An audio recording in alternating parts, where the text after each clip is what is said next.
Hello and a heartily welcome to this week's video. My name is Dominika Hanschk and I'm really glad that you're here with me. Well, in the past, for 40 videos indeed, we've had a special topic that we would discuss for 4 weeks, and I would have a special focus on nutrition, on exercising, on our thinking, and every 4 weeks we would have a different topic. But I found that it's time to actually change the format a little bit around, and I found that 40 videos that I've managed to get on video in the past are a good point to actually try something new. So today's topic is, it has the heading, Life is easy, life is complex. Or if you want to put that together, life is easy or simple in its complexity. Why this week? Well, when I thought about this topic, I was kind of like stepping into different ideas, and there was always something connected to the number 4. And therefore I just found, well, hey, 40 videos, there you've got the 4. And I'm doing a topic 4 times every single time. There's the 4 again. I actually want to go a little bit deeper what the number 4 actually means in our life, because it's a quite important number. So the topic for today, life is simple in its complexity. You can see this heading in different ways, right?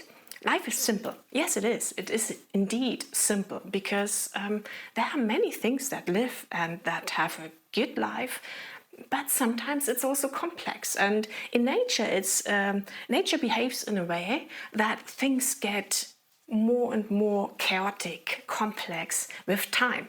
So, for example, when you have a clean room in your house, or you're at home, you've just cleaned up, everything is nice and tidy, and you're really, grateful for the experience being in that room, everything being shiny and lovely and nice smell.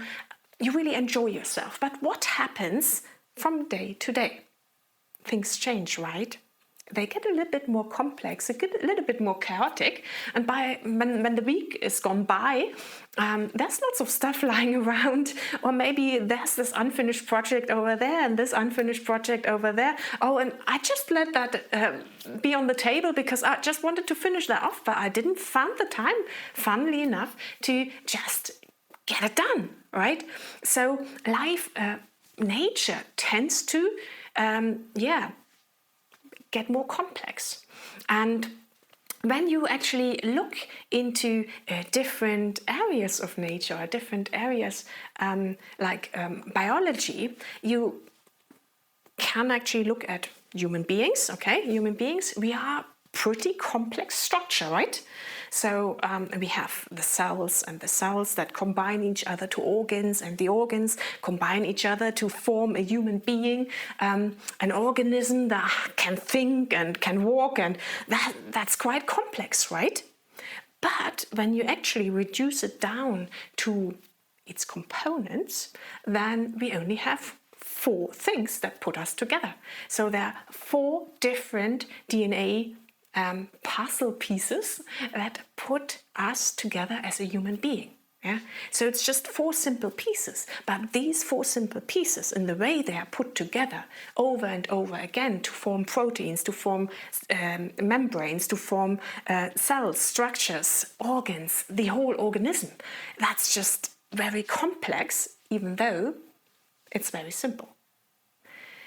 And if you look at other things in nature, they behave in a different way, but still the same. We have the number 4. So if we look into physics, for example, in physics we have 4 different kinds of power.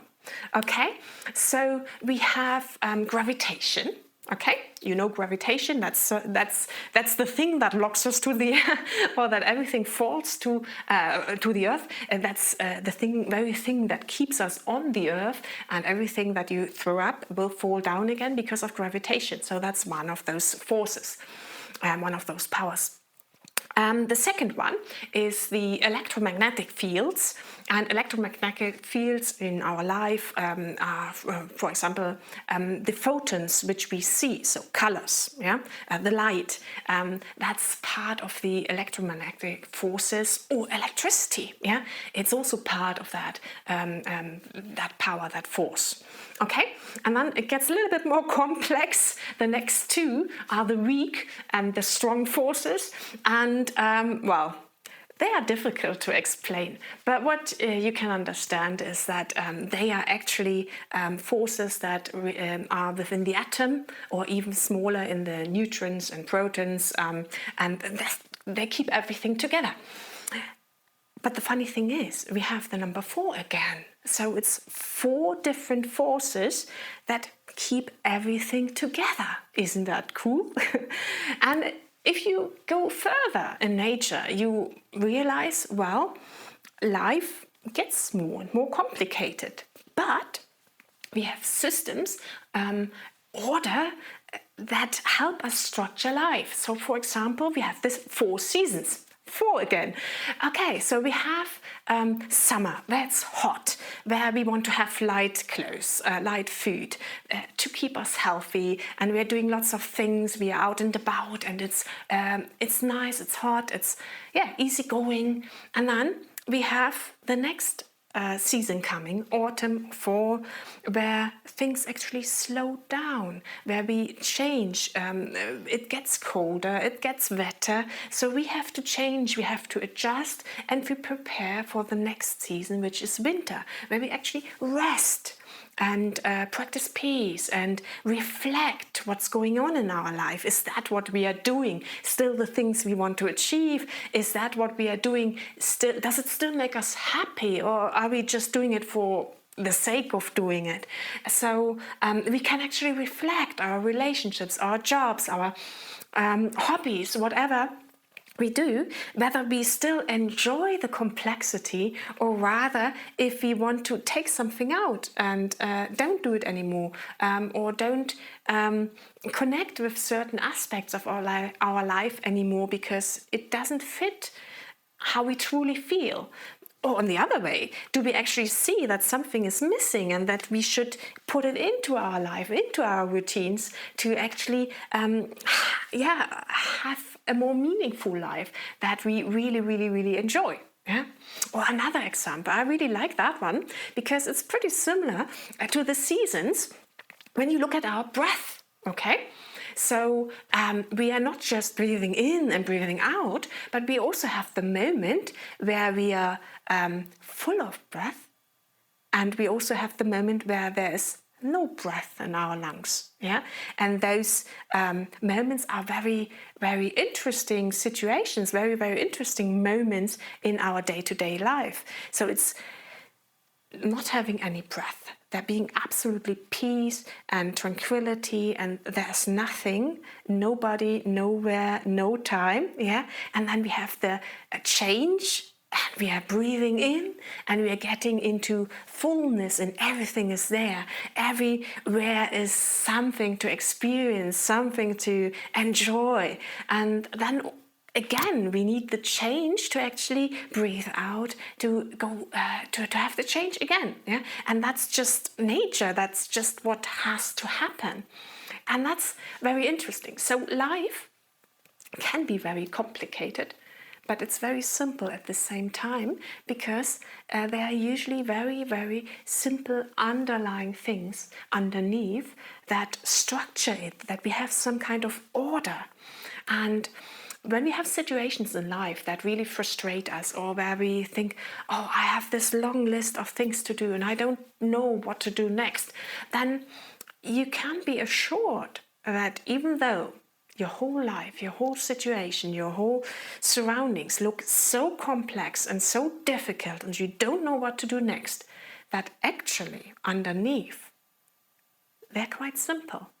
It's just about changing the position, changing the viewpoint. What are you looking at? Are you looking at that goal which is far away, or are you looking at the next step? And most of the times, we know the next step. We maybe even know the next 5 steps. But because we don't know the 120 that get us to the goal, we are so concerned and so afraid and so we don't know what to do, because we are looking at the long future, the distance. But what's important is just what's happening now. What can I change now? What's the next step? What's the next little movement? And that's usually easy, simple. We know that. We just have to trust that every single simple step will lead us into the right direction. And then we reach that long-term goal that we are seeing there in the near future. Yeah, so I just wanted to share that with you. I was just so, it was intuition, talking about it in that way. And the number 4 really followed me through this week, so that I had lots of examples of actually showing how life is easy or simple, but at the same time very complex, and how we can use that for ourselves. I would love to hear from you in the comments, and maybe you want to share your ideas of simplicity or complexity with me. And I also invite you to tell me if there's something on your mind that we might want to discuss in the near future in the videos. I would love to hear from you. But that's it for today. That's it for now. And I hope to see you next week again. Bye bye.